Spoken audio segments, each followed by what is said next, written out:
But before we get into that, let's talk about how this all started. Let me paint you a picture. We just finished up the beach world and we were thinking of a boss. Now, there's a lot of things that happen on this beach. There's torpedoes, rising tides, evil crabs, and if you know us, you know we win with the evil crabs. We wanted to do something a little different from all of the other pirate captain crab bosses that we've done in...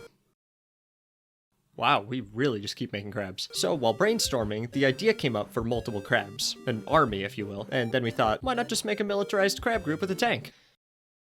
There was definitely more dots connecting that idea, but that's where the Bad News Crab Tank emerged. Now, you've already seen some of it from the intro, but we came up with the idea for 3 main phases. Every boss in Throw Bro needs at least one attack that spawns something that the bro can throw, hence the name. So the first phase we put into place was this wall slam. Now, it went through a few different iterations, but eventually we landed on it just smashing into the wall and shaking the screen. And now that the main attack is in place, we could really have fun with some of the attacks. I made it so this crab jumps out and starts firing at the player from multiple spots. Originally it was just that, and the challenge was to dodge the bullets, but that felt, well, a little unfair, so we ended up making it so another crab jumps out and runs you down, and compensated for it by making the firing a little easier to dodge. So it still felt stressful and cool, but wasn't nearly as difficult to avoid. And to accommodate all of the other bosses having intro animations, we made it so the antagonist comes out and builds the tank, and then the crabs all hop into it. The next attack starts at the "What is that?"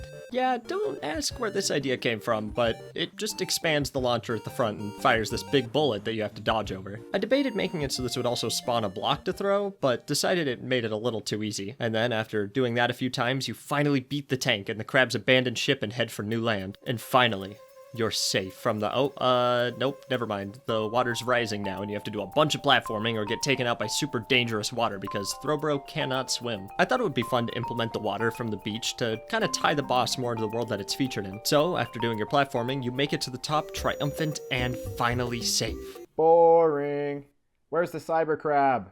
I saw it in the thumbnail. Fine. Always with the pirate crab. I'll make the crab. Yeah, you'll make the crab. Boring. I got it from here. So my first step in designing the giant crab portion of the fight was the art. I wanted something big, threatening, and also easy to animate. I really like how it turned out. It has one giant claw and one with a cannon on the end of it. Since all of our games so far feature some kind of giant pirate crab, I thought it'd be fun to add a pirate hat. With this in place, I actually had to start coding. I decided I wanted different phases involving each one of his different limbs. The first involves the crab moving towards the right side of the arena, and then slamming the big claw down. This ushers in a shockwave that moves across the arena. Once it hits the wall, a block comes out for you to throw at it. Following that, he waits a second and then begins the jumping phase. This is pretty similar to other bosses we've done for the game. He jumps over the player twice and tries to crush him, and then ends by jumping to the left side of the screen. From that point, he begins firing the cannon in your direction. This phase was simple but very fun to create and see in action. Finally, once the boss's health is down halfway, he starts the 4th phase, where he does a little jig, or rave if you will, and summons attack squids. I really like how this phase turned out. I originally had a much harder version where they came up and down from both sides, but that was way too intense for the non-Epic Plasma Gamer group of people. With all that in place, I proceeded to make my favorite death animation of all time. You hit him with a final block, and then he cries and raises a surrender flag. We then decided to decorate the stage somewhat. We added big pillars to make it look more like an arena, and added some other crabs that just sit around and cheer. It adds a lot of atmosphere to the fight. Now at the end of the video we'll show off what the whole fight looks like. But for now, I need to talk about Boomtown. Oh, you don't know what Boomtown is? This summer, explore the old mining town that is Boomtown. Walk down the streets of historic Boomtown. Walk on houses, see luscious scenery, minus the luscious part, and you'll notice that this is a ghost town. Now there's no one here.